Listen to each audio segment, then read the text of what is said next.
প্রথমত আসি যে আপনাদের টপিকটা এখানে দেওয়া হয়েছে গুমখুন থেকে জুলাই গণহত্যা বিচারের চ্যালেঞ্জ। তো দ্যাট মিন্স জুলাই যে গণহত্যা হয়েছে যেটা আমাদের কাছে একেবারে জীবন্ত লাইভ মনে হচ্ছে, আমরা এখনো রক্তগুলোকে দেখছি, শহীদের সেই চেহারাগুলো এখনো আমাদের অনলাইন অফলাইন আমাদের চোখের সামনে ভাসছে। এমন একটি জায়গায় যে গণহত্যাটা চালানো হয়েছে, তার আগে আসলে প্লটটা কি ছিল, কিভাবে এই প্লটটা তৈরি হয়েছে।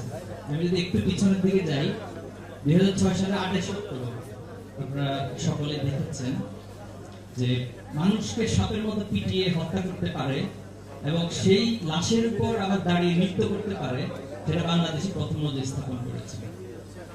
তো আমরা হয়তো মনে করছি 2008 সালের একটা চমৎকার নির্বাচনের মধ্য দিয়ে, আমি আবার রিপিট করছি, চমৎকার নির্বাচনের মধ্য দিয়ে আওয়ামী লীগ বা মহাজোট ক্ষমতায় এসেছিল। কিন্তু সেই চমৎকার নির্বাচনের যে একটা ব্লুপ্রিন্ট ছিল, এটা আমরা অনেক সময় আলোচনায় আনি না, আমরা আনতে চাই না, চিন্তাটা করি না। এই ব্লুপ্রিন্টটা যদি আমরা আবিষ্কার করতে পারি, তাহলে গণহত্যার কারণ এবং প্লটগুলো আমরা ধরতে পারবো।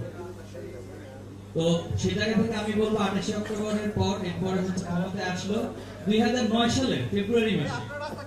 পৃথিবীর কোথায় এমন একটা ইতিহাস আছে আপনারা আমাকে বলুন যে চৌকুশ এবং সর্বোচ্চ যারা দেশপ্রেমের পরিচয় দিয়ে যে সেনাবাহিনী 57 জন, যাদের পিছনে আপনার আমার এই রাষ্ট্রের হিউজ পরিমাণ ইনভেস্ট রয়েছে, এই চৌকুশ সেনা অফিসার গুলো এভাবে নির্মমভাবে হত্যা করা হয়েছে।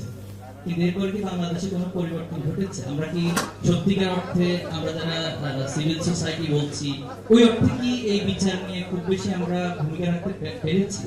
এই প্রশ্নগুলো আমাদেরকে করা উচিত, তাহলে আমরা প্লট খুঁজে পাবো। এরপর যেটা হলো যে জামাতে ইসলামের নেতৃবৃন্দ, জামাত মানে তো তখন এটা হচ্ছে একটা অচ্ছুত জিনিস ছিল, এখন জানি না কি অবস্থা আছে আল্লাহ ভালো জানে। একটা অচ্ছুত জিনিসকে মেরে কেটে ঝক করে ফেলবে, এটা কিছুই না, এটা কোনো ব্যাপারই না। 2010 সালের একটা হাস্যকর মামলাটা ছিল যে তারা ধর্মীয় অবমাননা, যে দলের লোকজন আল্লামা সাইদ হুজুরের ব্যক্তি সারা দেশে মানুষদেরকে ইসলাম শিখায়, তাকে বলা হচ্ছে তিনি ধর্মীয় অবমাননার কাজ করেছে, তাকে সেই মামলা দিয়ে গ্রেফতার করা। আমরা সবাই টাকাচ্ছি, সমস্যা তো নেই, এটা তো জামাত, অসুবিধা। এরপরে দেখুন 2011 সালে এসে তাদেরকে মানবতা বিরোধী অপরাধের একটা ট্রাইব্যুনাল গঠন করা হয়, যে ট্রাইব্যুনালের কথা আমরা আজকে বলছি। তো সেই ট্রাইব্যুনালের শুরুতেই স্কাইপি কেলেঙ্কারির মতো একটা মারাত্মক একটা ঘটনা ঘটলো। এরপরও বিচার খুব সদর্থে বিচার কার্য চালিয়ে গেছে। স্কাইপি কেলেঙ্কারির মতো এত জঘন্য কথাবার্তার পরে আপনি ইতিহাসে যাচ্ছেন, আমরা তো ধরেন মোটামুটি আমি বলছি, আমি আসলে আলোচনা এখানে প্লটটাকে ইয়া করার জন্য একটু সংক্ষেপ করতে, আমি আপনাকে সংক্ষেপ করতে বলছি। আচ্ছা, আমি বলছি আমরা এই যে এই বিচারের চ্যালেঞ্জটা নিয়ে কথা বলছি। আপনি ধরেন ধারাবাহিকতা বলছেন, এক মিনিট ধারাবাহিকতাটা বলে থ্যাংক ইউ। তো দেখুন এরপরে বিচার শুরু হলো, সেখানে আমরা শাহবাগ তৈরি করলাম। শাহবাগের মূল কথাটা হচ্ছে যে মানে আমাদের কোনো জাস্টিস প্রয়োজন না, আমাদের একটা ফাঁসি প্রয়োজন। ভালো, এই যে গুমের প্রশ্নে আমার আগে আমার সম্মানিত ভবনী অনেকগুলো বিষয় বলেছেন যে অধিকারের রিপোর্ট অনুযায়ী 2699 জন হচ্ছে বিচার বহির্ভূত হত্যাকাণ্ড ঘটেছে, আর অধিকার যেটা 23 সাল পর্যন্ত রিপোর্ট দিয়েছে 677 জন এখন পর্যন্ত গুম হয়েছে। এখন আপনি দেখেন গুমের ইতিহাসটা কিভাবে শুরু হলো, কখন শুরু হলো। আমি আপনাকে স্পেসিফিক তথ্য দিচ্ছি। 2012 সালের ফেব্রুয়ারি মাসে ছাত্র শিবিরের ইসলাম বিশ্ববিদ্যালয় কুষ্টিয়ার 2 জন সদস্য, তারা কুষ্টিয়া থেকে ঢাকা আসতেছিল, সাভারে তাদেরকে হানি পরিবহন থেকে নামিয়ে ওয়ালিউল্লাহ এবং আল মুকাদ্দাস প্রথম বাংলাদেশে ঘুমের যাত্রাটা শুরু হলো। তথ্যটা দিয়ে রাখলাম। ফেব্রুয়ারি মাসের পরে 2012 সালের এপ্রিল মাসে বিএনপির একটা সর্বোচ্চ ফোরামের নেতৃত্ব ইলিয়াস আলীকে গুম করা হলো।